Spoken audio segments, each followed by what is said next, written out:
ឆ្ងាយស្រុកណាក្នុងផ្ញើសង្ខាសងវាសនាសូគ្នាកល្យាននឹករំពឹងបានជីវិតសុខសាន្តអូដំ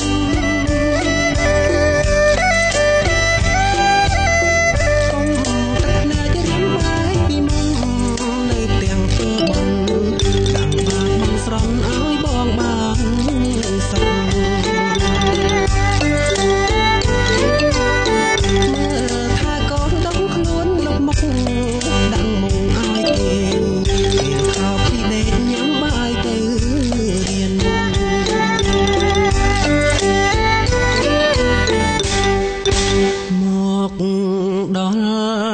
ដីថៃថ្ងៃត្រង់ដៅងំកម្មករញែកក្រុមចែកតាមលំអានរបងមេកាមិនមានខកខានក្នុងការហៅហត់ក៏ទ្រាំជីរែកដីសាយអត់មិនដំមិនហ៊ានសម្រាប់អូនយំបាក់នាមជាងសំ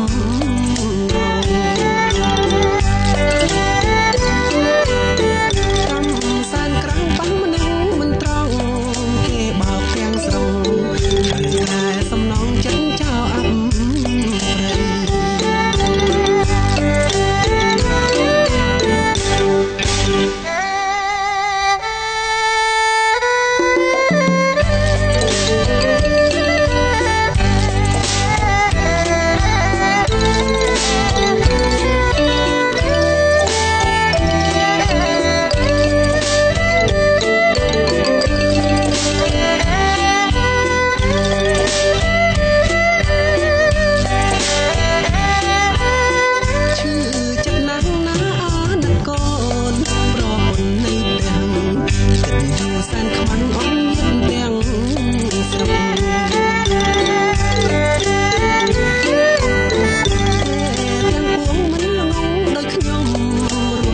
សុខដុមគ្រួសារគេជុំរកស៊ីស្រុកឯង